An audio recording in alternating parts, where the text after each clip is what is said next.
श्री शिवाय नमस्तुभ्यम। सबसे पहले तो आप सभी को करवा चौथ की बहुत बहुत हार्दिक शुभकामनाएं। और जो भी अध्यापन करना चाहते हैं तो वो यह वीडियो ज़रूर देख सकते हैं और संपूर्ण विधियां जान सकते हैं जो कि नए हैं।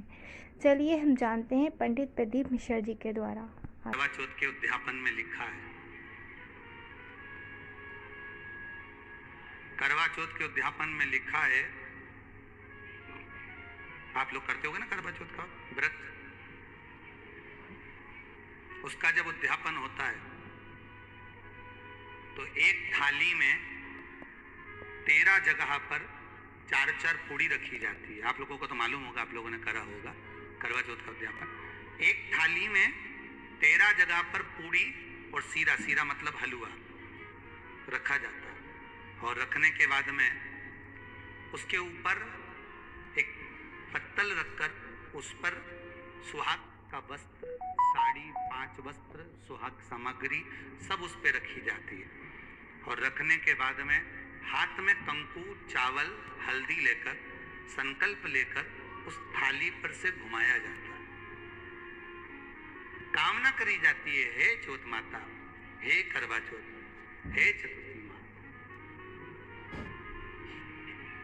मेरे जीवन में मैंने आपका व्रत करा है, मेरे इस व्रत को स्वीकार करना, मेरा सौभाग्य का, मेरा मांग का सिंदूर, मेरी भाल की बिंदी, मेरे हाथ का चूड़ा, मेरी पाँव की बिछोड़ी, इसको अमर करना माँ।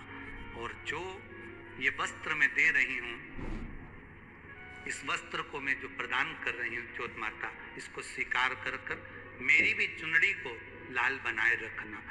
तब उस साड़ी को, उस वस्तु को, उस सामग्री को उठाकर घर की वृद्ध सास को, जो घर में सासू होती है, उसको दिया जाता है। सास नहीं हो तो किसी सौभाग्यवती नारी को दिया जाता है।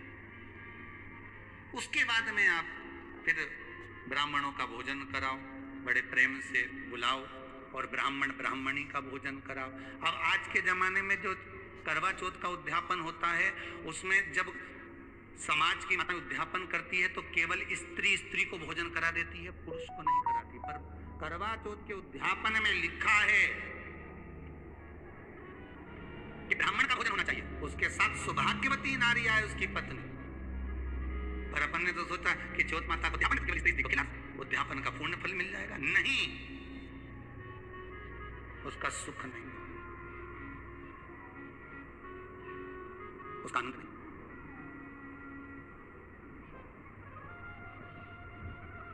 और देने का भी फल है महाराज। करवा चौथ का उद्यापन करो तो भोजन करने उसको बुलाओ जिसको, जो अपने घर का हो, उसको उद्यापन में नहीं गिनो। अपने घर के लोगों तो वैसे ही भोजन करेंगे, घर का व्यक्ति तो वैसे ही भोजन करेंगे ना। पर अपन ने उन्हीं को गिना, ने हमारी बड़ी जीजी के गिन लो, ने छोटी जीजी गिन लो, ने भांजी के गिन लो, ने उसके गिन लो, ने उसके गिन लो, मैं तेरा तो ऐसे इकट्ठा कर दिया साहब, ये अपने इकट्ठे हो गए, ये तो अपने हो गए। ये तो तुम उद्यापन करोगे तो घर में इनको तो जिमाना ही पड़ेगा, क्योंकि तुम्हारे रिश्तेदार है। दूसरे को जिमा कर जब हम दान देते हैं, दान उसको लगता है जो दूसरे को दिया गया। कई लोग कहते हैं हमने बहन बेटी के दे दिया, तो बहन बेटी क्या दान लेती है? किस पुराण में लिखा है कि बहन बेटी दान लेती है?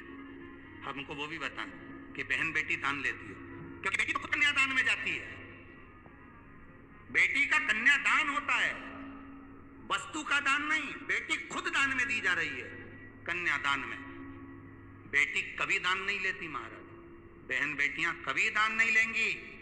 और बहन बेटियों को कह भी देना चाहिए, अगर भाभी उन बोले कि हमने जीजी को दान है, दान मान नहीं ले रहे हैं, देना हो तो ठाट से हमारा हक दे रही हो, हम साल भर